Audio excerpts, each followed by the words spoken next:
ಶ್ರೀಕೃಷ್ಣ ಜನ್ಮಾಷ್ಟಮಿಯಂದು ಸ್ಥಾಪನೆಗೊಂಡಂತಹ ವಿಶ್ವ ಹಿಂದೂ ಪರಿಷತ್ ಇದರ ಸ್ಥಾಪನಾ ದಿನದ ಪ್ರಯುಕ್ತ ಹಲವು ವರ್ಷಗಳಿಂದ ಪುತ್ತೂರಿನಲ್ಲಿ ವಿಜೃಂಭಣೆಯಿಂದ ನಡೆಯುವಂತಹ ಪುತ್ತೂರು ಮೊಸರು ಕುಡಿಕೆ ಉತ್ಸವ ಕಾರ್ಯಕ್ರಮದ ಈ ವರ್ಷ ನಡೆಯುವಂತಹ 16ನೇ ವರ್ಷದ ಪುತ್ತೂರು ಮೊಸರು ಕುಡಿಕೆ ಉತ್ಸವ ಕಾರ್ಯಕ್ರಮದ ಆಮಂತ್ರಣ ಪತ್ರಿಕೆ ಬಿಡುಗಡೆ ಕಾರ್ಯಕ್ರಮ ಮಹತೋಬರ ಶ್ರೀ ಪುತ್ತೂರು ಮಹಾಲಿಂಗೇಶ್ವರ ದೇವಸ್ಥಾನದಲ್ಲಿ ನಡೆಯಿತು. ಮಹಾಲಿಂಗೇಶ್ವರ ದೇವಸ್ಥಾನದ ನಡೆಯಲ್ಲಿ ಕಾರ್ಯಕ್ರಮದ ಯಶಸ್ಸಿಗಾಗಿ ಪ್ರಾರ್ಥಿಸಲಾಯಿತು. 16ನೇ ವರ್ಷದ ಪುತ್ತೂರು ಮೊಸರು ಕುಡಿಕೆ ಉತ್ಸವ ಸಮಿತಿಯ ಅಧ್ಯಕ್ಷರಾದ ಡಾಕ್ಟರ್ ಸುರೇಶ್ ಪುತ್ತೂರಾಯ, ಸಮಿತಿಯ ಸಂಚಾಲಕರಾದ ಕಿರಣ್ ಕುಮಾರ್ ರೈ ಕಬ್ಬಿನ ಹಿತ್ಲು, ಸಹ ಸಂಚಾಲಕರಾದ ಲಕ್ಷ್ಮಣ್ ಬೈಲಾಡಿ, ಸಮಿತಿ ಉಪಾಧ್ಯಕ್ಷರಾದ ವಿಜಯ್ ಪಾಲಾರ್ ಮತ್ತು ಸುರೇಶ್ ರೈ, ಸಮಿತಿಯ ಕಾರ್ಯದರ್ಶಿ ಶೇಷಪ್ಪ ಬೆಳ್ಳಿಪಾಡಿ, ಕೋಶಾಧಿಕಾರಿಯಾಗಿ ಜಿತೇಶ್ ಬಲ್ನಾಡು, ಸಹ ಕಾರ್ಯದರ್ಶಿಗಳಾದ ಚೇತನ್ ಬಳುವಾರು ಮತ್ತು ಹರಿಣಿ ಪುತ್ತೂರಾಯ ಮತ್ತು ಸಹ ಕೋಶಾಧಿಕಾರಿ ಜೀವನ್ ಬಲ್ನಾಡೆ ಇವರ ಜೊತೆ ಆಮಂತ್ರಣ ಪತ್ರಿಕೆಯ ಉದ್ಘಾಟಕರಾಗಿ ಆಗಮಿಸಿದಂತಹ ವಿನಯ್ ಕುಮಾರ್ ಕಡೆಮಜ್ಜಲು ಅಧ್ಯಕ್ಷರು ವಾಣಿಯ ಗಾನಿಗ ಸಮುದಾಯ ಸೇವಾ ಸಂಘ ಪುತ್ತೂರು ಇದರ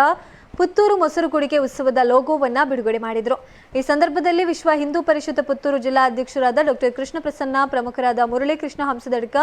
ಸತೀಶ್ ಬಿಎಸ್, ಜಿಲ್ಲಾ ಸಹ ಕಾರ್ಯದರ್ಶಿ ಶ್ರೀಧರ್ ತೆಂಕಿಲ, ಜಿಲ್ಲಾ ಸೇವಾ ಪ್ರಮುಖ ಸೀತಾರಾಮ್ ಮಾನಿ, ಜಿಲ್ಲಾ ಕೋಶಾಧಿಕಾರಿ ಮಾಧವ್ ಪೂಜಾರಿ ಮತ್ತಿತರ ಕಾರ್ಯಕರ್ತರು ಉಪಸ್ಥಿತರಿದ್ದರು.